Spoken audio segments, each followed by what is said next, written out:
Okay, so first a word about kind of the positioning of Autotask Endpoint Backup. So Autotask Endpoint Backup is a purpose-built, fully integrated, unified platform file backup solution that minimizes our MSP costs associated with not only service, deployment, monitoring, management, billing, and reporting.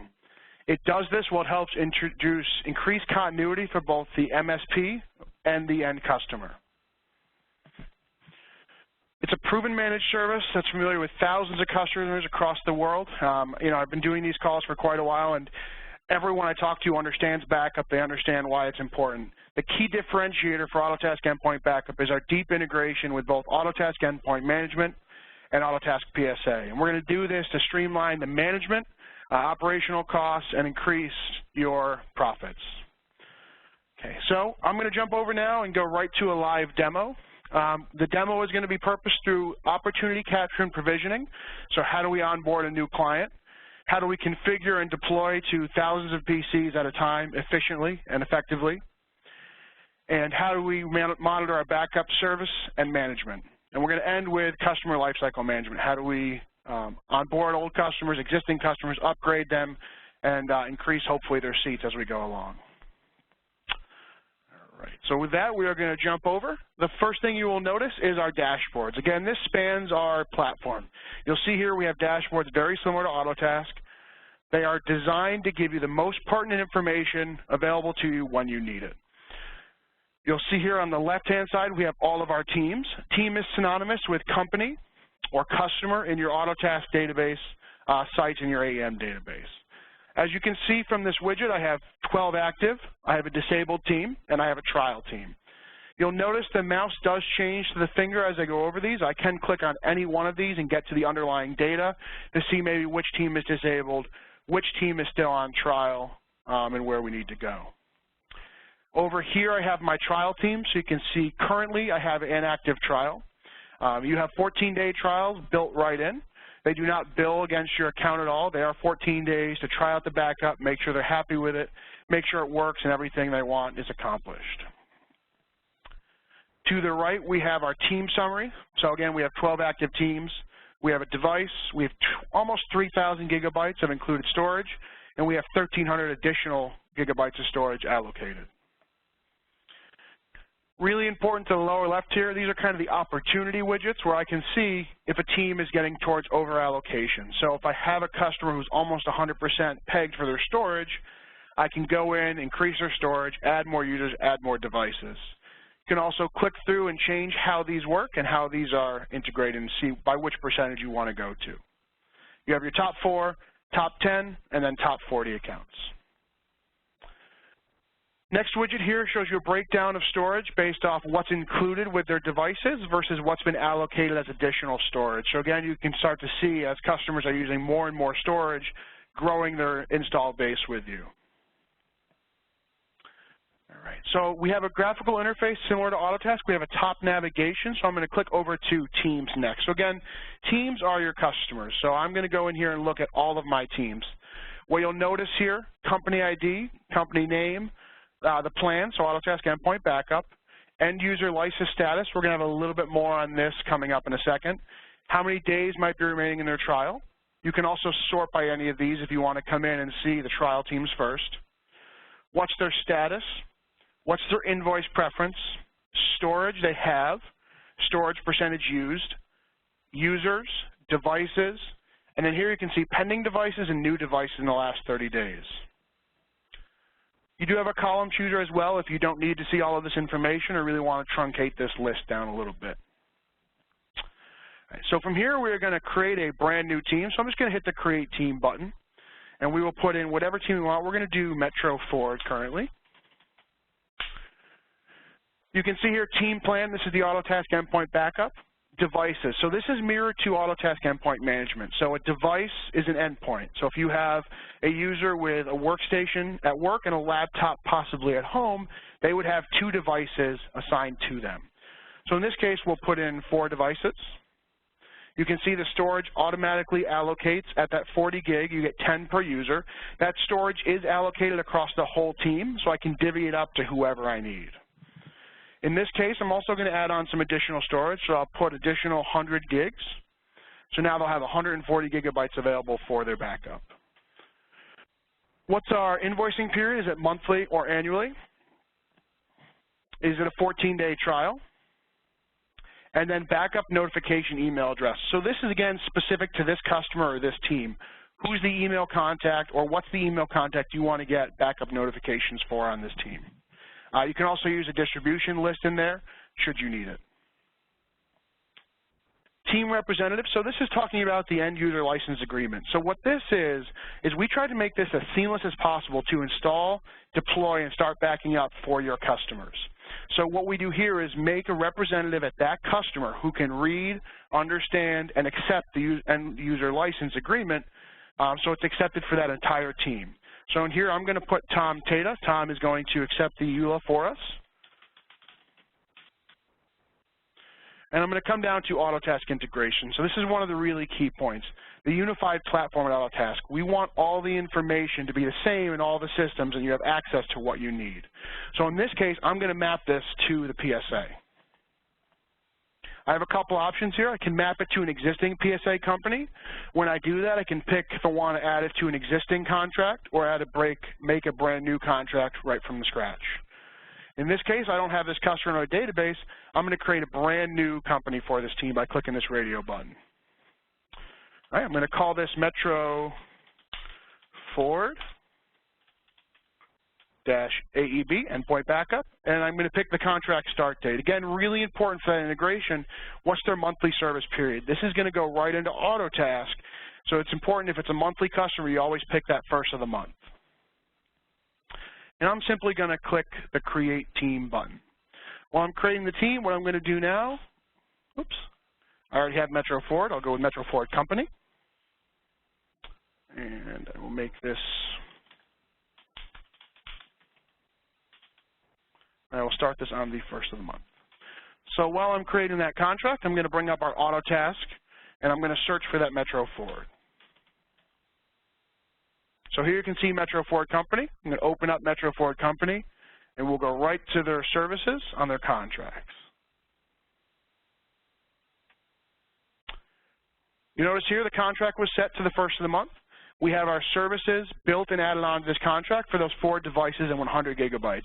Really important as well, as you change this customer, they add more devices, they add more storage, the integration is going to automatically go over and update those contracts and make a transactional log for you so you can always see, report on, and see where you were from a device basis with your customers. So all of your profitability reporting, your widgets, which I'm going to show you in a second, they will all work within Autotask based off that integration. So from here, I'm going to click on our home button on Autotask and show you a couple just really high-level widgets we built. You have a ton of options with widgets. Very simple ones that Tom and I came up with for today. You can see my current month posted for Autotask Endpoint Backup, my pending next month, so what money I have available to me next month. Really important metric for a lot of people, profitable accounts, right? What's the profitability percentage and what's the pure profit, and your totals. My year-to-date revenue and cost per customer. So again, hopefully the orange is always bigger than the purple, so your revenue exceeds your cost. I have some current deals closing this month for AEB. Right here I have 2 of them. I also have closed deals, and what I like to point out here is you can actually provision the team right from Autotask. By clicking this live link, it will automatically open up the provisioning portal. It'll bring that ticket description over with you so that you can easily and effectively provision a brand new team. So no matter where you start the process, from your opportunity in Autotask or from the provisioning portal, you can make sure those contracts get set up and everything gets integrated together. So we're going to head back over to our end user portal. So now what you'll see, I had Tom accept the end user license agreement for me. So you'll see down here Metro Ford Company, that's set to accepted. So this EULA status will be updated the second that they click on accept or if they reject it. It will force them to read the whole end user license agreement so you make sure you're covered. If I click on the Metro Ford Company, it's going to bring up our company detail page. And on here, we'll be able to see a lot of really pertinent information. What's the team? When was it created? What's the PSA account ID? And again, that's your cross-reference between both systems. What's their subscription plan? What's their current usage? Who signed off on that end user license agreement, including the IP address? and the ability to resend it or invalidate it. Now, really important with this end user license agreement, if they have not accepted it, we will not be able to actually back up that team. They have to accept that agreement before we're allowed to back it up or back up that computer. All right, so from here, we're going to go right in and we're going to deploy this team. So I'm just going to click on the Manage Team button. It's going to bring up our customer's team portal. And what I'm going to do here is go through from right to left. We'll set up our defaults, and then we'll go through deploy and talk users. So defaults, really, really important. This is what allows us to effectively and efficiently roll this out to a lot of customers. So here you can see default user per storage. So I can just up that to 10, and I'll just hit the Save button. I can set the country and time zone, but this is what's really important, these default backup folders. What this allows you to do is very quickly and efficiently roll out a lot of information, a lot of backup paths without having to set anything manually. So I'm going to put in a couple paths here. An absolute path, just C:reports. I'm going to put in a local folder I have for my work in progress. You'll see here I also have the ability to do the %user profile % and capture desktops, documents, downloads, videos, music, pictures, or even public. You have both of these options for Windows and Mac. And if you're going to set this up as a holistic team that has two options, some Mac users, some Windows, you want to make sure you set both default paths. You can always come back here and reset these, and when the agent restarts, it'll automatically pick up your new paths. So if something changes, you want to add, adjust, or even remove possibly a backup path, you can do that here on everyone level or an individual user as needed. So we'll add a couple here for Mac. And again, always important, make sure we hit the Save button. So now you can see those paths are saved. I just have the two C reports and users for Windows and desktop and download for Macs. You also have the option to turn on or off the ability for the agent to let the customer know there's going to be an upgrade available for that agent. So you can push these out right from AEM and upgrade all the agents remotely. With this little flag turned on, if there's a new agent available, their end client's also going to tell them there's an agent available to be updated. All right, so the default side, we've kind of set what we want the agent to look for. On the deployment side is where we say, how are we going to deploy this agent? There's two buttons here, configure and this little download icon. This allows you to download the agent manually if you want to do a manual install. And I'm going to go ahead and hit the configure button to open up. So we did get a question, are you able to choose paths such as VMs or NAS storage?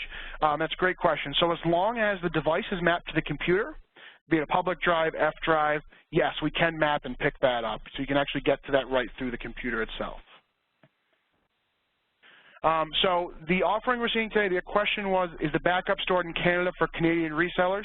What we're seeing today is available for the U.S. customers and European customers. We also have a backup offering in Canada as well. So definitely reach out to your account manager. We'll go through with that, talk to you about the data siloing, Canadian data centers versus American. So absolutely, we have both those available. Great questions. Okay, so what we're seeing here is our deployment. So really important for a team is the team key. So I'm going to click the Generate button. This is a unique key created per team. What this allows us to do is silently deploy this, install it, and start the authentication process without any manual intervention. So there's a really quick shortcut button here. I'm just going to click Copy to Keyboard, and then we'll go down and talk about approval. So there's a couple options for approval. The most secure is I turn off automatic approval. Every device and user would be approved by yourselves as the managed service provider. Okay. A little more secure if you have maybe government or public or school or doctor's office and you want to actually go through one by one and approve it. When we turn it on, though, we do have options for making it a little bit easier. Starting from the bottom, if I import my users and the machine I install the device on matches a user that it finds, email address, etc., it'll automatically approve that device and start backing it up. If I have a device that's bound to Active Directory, I can have it automatically start backing up that device.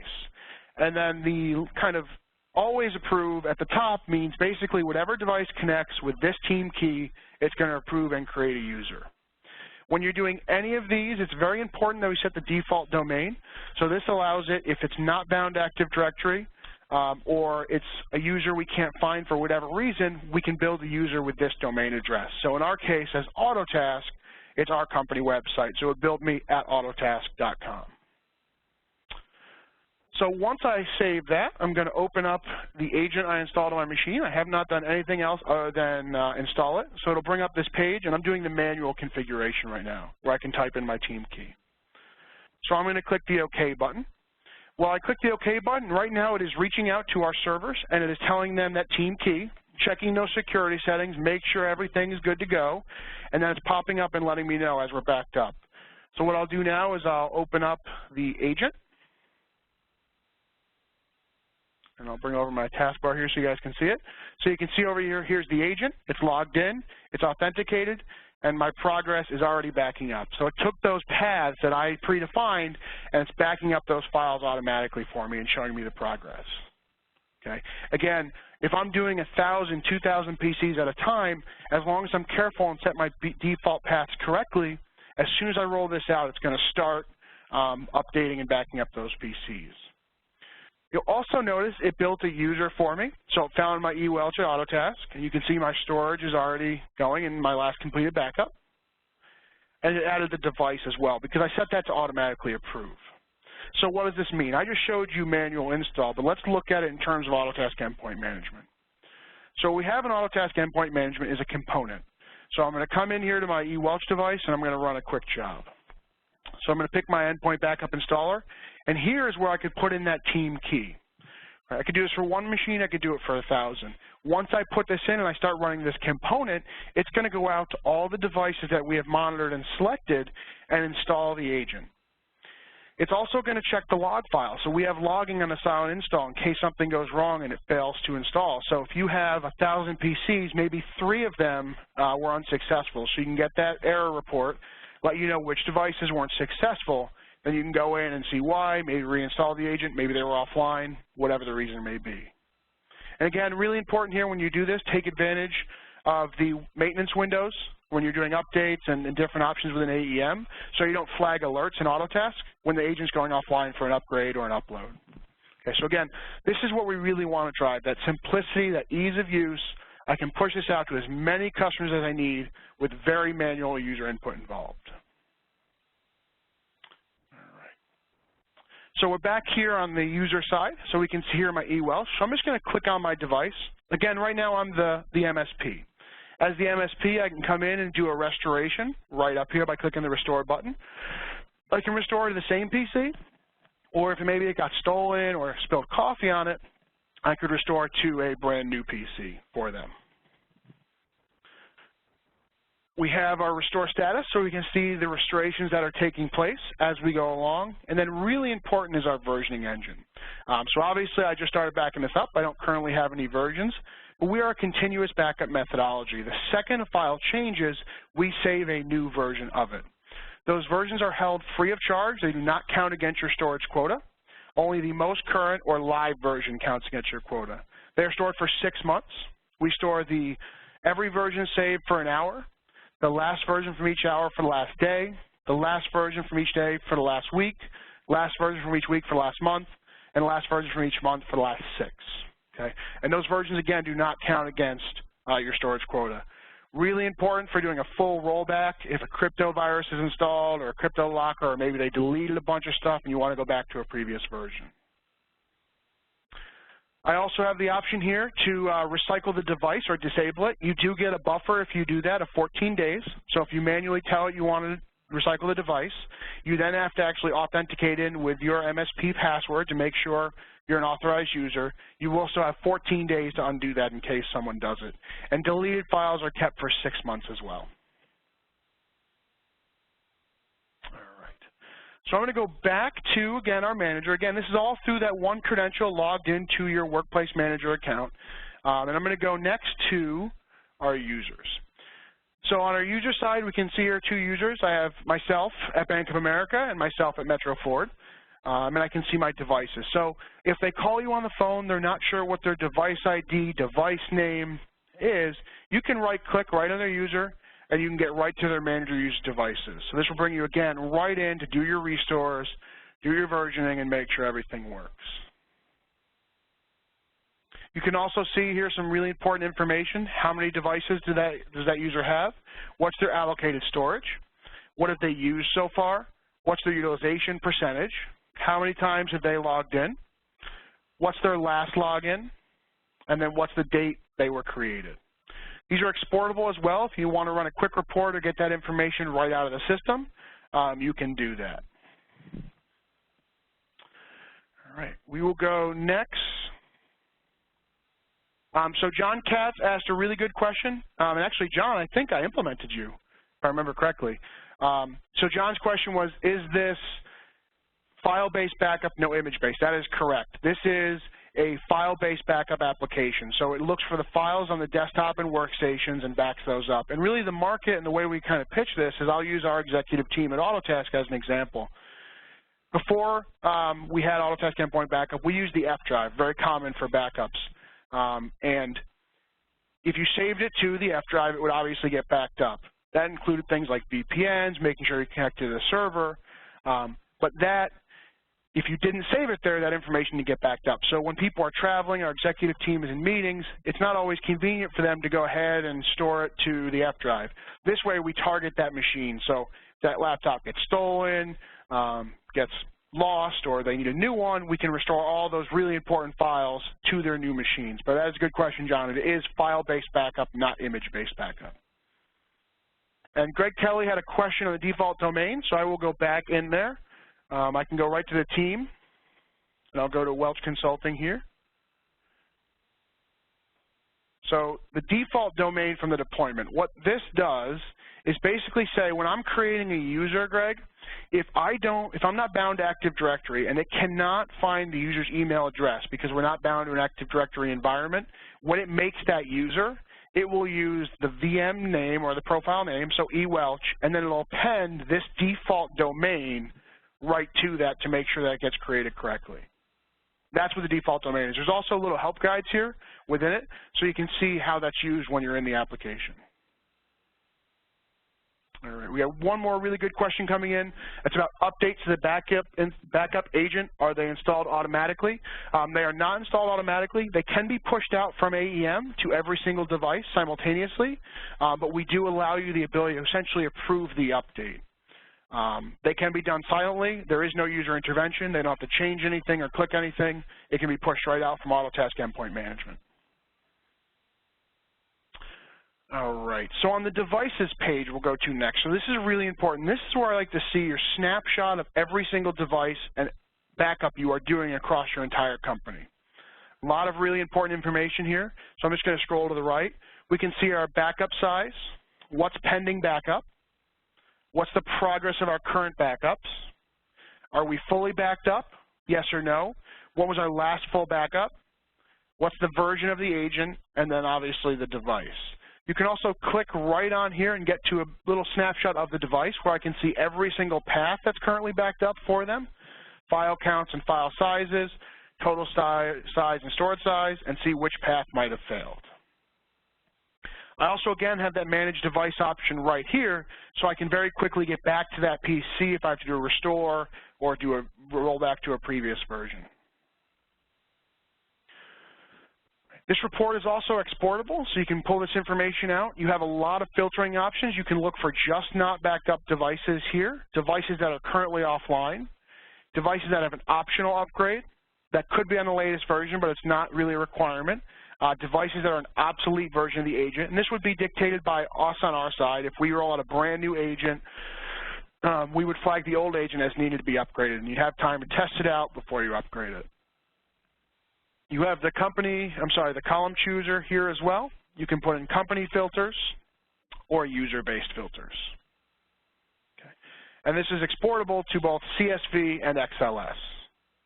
Again, really important high-level information that you can get out of the system really quickly, your report, pivot table, whatever you need to. So this is really important high-level information, a really great visibility to see this.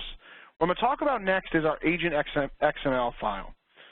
So this is a file that is stored locally by the agent every 60 seconds. And our AEM and our components are actually read this file to use what we call intelligent monitoring. What I mean by that is we have heard, and I actually get it here at Autotask, a lot of times you'll get a lot of email from many different applications, agents online, agents switched, tons of emails that come in.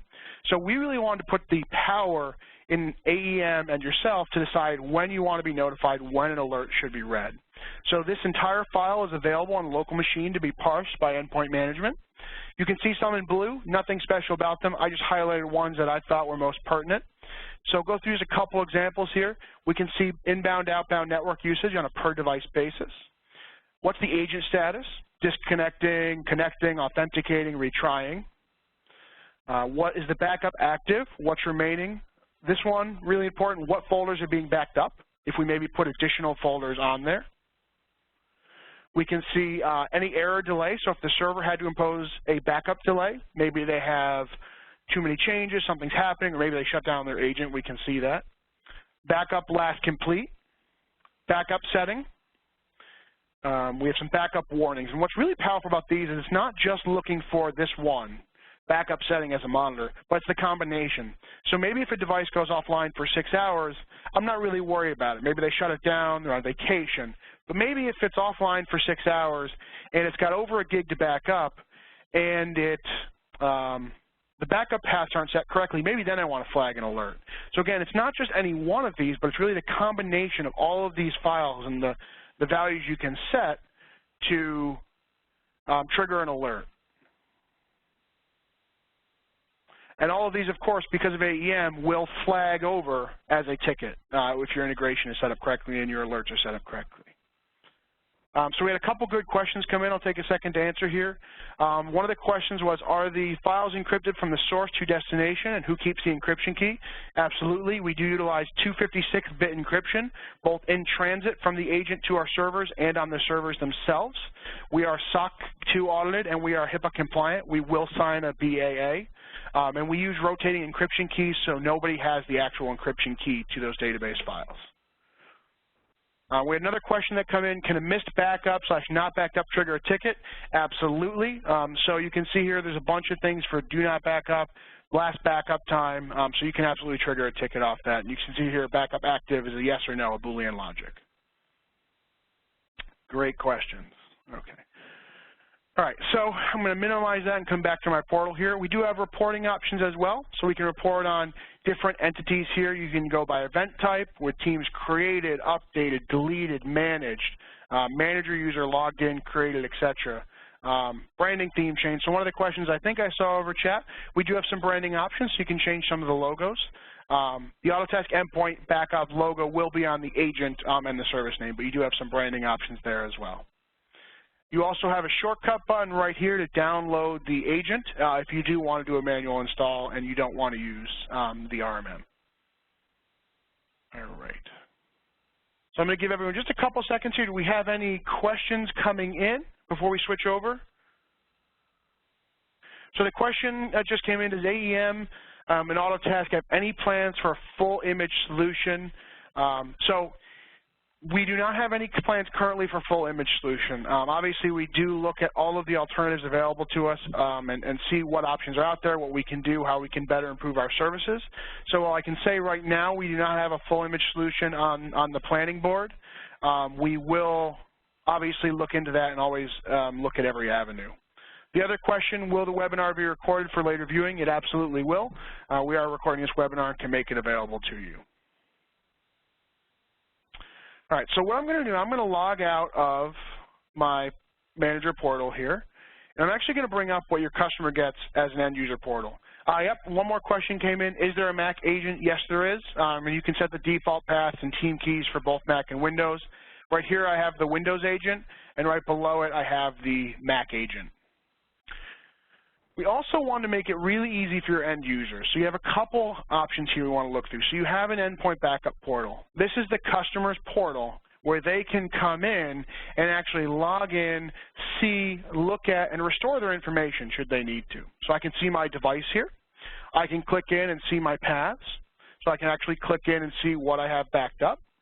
I can see my restore status, are any restorations being done. I can also see that previous version engine, so are any previous versions available. And this is, again, really, really important for the end user. It's a client they can log into. They do not necessarily need your assistance if they want to do a restoration. Other option they have here, very important, is for your ticketing integration. So I'm going to come down here, I'm going to do About. So this About brings up an About the agent. They have a contact support option. This you will set to your Autotask incoming email address, so it'll create tickets automatically should they email you directly. And they also have the same in the portal, the help option, where they put in your email address, and it'll actually open up a ticket for you. Okay, so all of those options are available to you from here in the team portal. All right, so I'm going to log out of here. I got a couple of questions that came in. Sometimes file types are excluded if I have a full system image being stored locally. Are these types allowed? Should XML files and VHD file types? So you have the option to exclude files should you need to. I hope this is your question. If not, please re-ask it and we'll go through it again. But you do have the option to exclude file types. We can handle database, PST, financial, QuickBook files, PST files, and we can handle a lot of those with a Delta backup, so the PST, the XML. All right, what's the other one? Can we disable the end user portal? Right now, we cannot disable the end user portal. It is a part of the application. That's definitely something we're looking into on our roadmap to have that option, but currently you cannot. All right, did we get any other questions that popped in? Just open this back up. Can you restore to alternate locations? So we are able to restore to another machine. So if they want a new device, or in my case, what I've done here at Autotask a lot, when I get a new computer, I'll actually do a restoration to that new computer so that I can have all my files stored locally. All right. A couple more questions filtering in here. So as far as branding, I will show you your branding option. So we'll come up here to our gear setting. We have our endpoint backup branding. So you can change your logo, your company name to be your own. You can change some of the color schemes. You can also change some of the email notifications as well, and you can see as it goes through here. You can set it up, should you want to have teams have different logos. But that is your branding option. We can come in, put your company logo, put your company name, and make sure it all says kind of your name, your options. Question now came in, do you have any private labeling capability? As of right now, we do not have private labeling where you can change the entire agent, device, or user service to a different name. The question is, how about restoring to alternate folders on the same machine? So when you do a restoration, you pick a folder you want it to go to. You can say the existing or choose your own. So if you wanted to do a restoration back to the machine but not go into the default path, you could do that as well. I think that's the questions we've had so far. One last thing I want to show you, then we're going to jump back to our PowerPoint, do a little review of what we've seen, is also existing customers. So when we look at an existing customer, let's look at Bank of America. If I come in to edit Bank of America, I can see a lot of that information. I can also change a lot of the information. So let's say I want to change their devices. We talked about this a little bit before. I'm going to move them to 12 devices. They'll get 300 gigs of storage. And you can see here they're mapped to our Bank of America account. So I mentioned this when we went through the contract build, but I want to show it as well. When I look at Bank of America now, you'll see that entire audit history for that entire contract will be updated. Again, very important that our bills are waiting for us, ready to go when we need to invoice. So I don't have to worry about taking a spreadsheet, making any updates. I don't have to worry about going at the end of the month and trying to chew everything up. As long as I make the updates, the system's going to pass it over. And here you can see those two prorations. Here you can see, again, an audit history of a bunch of changes I've made over the past couple weeks. So again, we're really driving here everything working together, communicating, your agents and alerting being handled by a remote monitoring tool, passing over to Autotask for ticketing, profitability reporting, hours on those alerts, everything driving through the systems to make your lives easier. And that's really our goal here. All right, so I'm just going to go back to our PowerPoint, just kind of do a brief review of what we've went through. So we first kind of talked about that opportunity capture and provisioning, and this is really important. How do we onboard our clients? I'm sure a lot of you have onboarding project plans, onboarding schematics, maybe you do an on-site visit and like a network review, but you can make this right part of that flow, right? You close your Autotask deal, you onboard your customer, create that account either from Autotask using our integration or go right into Endpoint Backup Manager. That billing arrangement is going to be synchronized, so I don't have to worry about updating that contract in Autotask when my unit's changed. Provision the devices, it's going to let Autotask know a change has been made. How do we configure and deploy? Again, very important that customer end user license agreement. Make sure that they've accepted our agreement, they're okay with the terms and conditions. Once we do that, really all we need to do is set our team key and set our default paths. Once we do that, we can use the power of AEM or manually install, if we so see fit, all of these agents out to our customer base, and it can pass that key right through. Once we build that component package, which we will build for you at Autotask, you're welcome to tweak. You pass that key through, and then you can just review the client settings, status, make sure you're happy with how everything is backing up. Service monitoring and management, again, really important. It's not just about setting up, it's not just about billing, but how do we know how we're doing, how our customers are doing, what's the health of our backup practice? So we have a couple options here. In Autotask Endpoint Backup Manager, you have your dashboards for those health checks, devices, users, reports, so you can see at a very high level where you are at any given time. We have the support ticket integration, so those alerts flow into Autotask. You can use your closed-loop email parser address in the agent. So when they send you those tickets, they come into Autotask, they use their default service contract, and you get that power of reporting, contract-level reporting, even service-level reporting. And then the AEM monitors as well, so you can have triggers in AEM for custom component-driven monitors. So you can really pick what's important to you. You could pick it on a customer-by-customer basis or even a device-by-device basis. So maybe you have a couple really key computers or workstations that need a special policy or special alerts. We can set it up so just those machines follow that alerting profile. Again, we're trying here to drive the power of that integration, all those tickets, all those reports, and then once they get into Autotask, you can report on all that information, use live reports, create custom reports for your customers of how their backups are going. And by the way, the configuration items will be attached to those tickets as well. Then we have our customer lifecycle management. So what happens when our customers need additional storage, right? We want to increase their storage allocation so they can back up more devices, maybe back up increased files. We want to execute those dial-ups as they add more people, more users, more managed clients. We want to add those, and again, those will update the Autotask contract. And then the backup path updates. Things obviously change, application change. Maybe they have a new directory that needs to be backed up because of a certain file or folder structure, one of the new applications builds. So we want to always make sure we're checking, make sure we're up to date, and we're covering everything we need to. Customer restoration and versioning. Again, very important. We hope to never have to do a full restore for a customer because it means something happened on their end, but that's what this is for, to push out those restorations, to push out those files and those folders back to those end users for them. And then again, that endpoint monitoring. So what's going on in endpoint management? What devices are having issues? Which ones do I have to remediate? Which ones do I have to work on? Again, driving all that information into one place so we can see and interact with everything.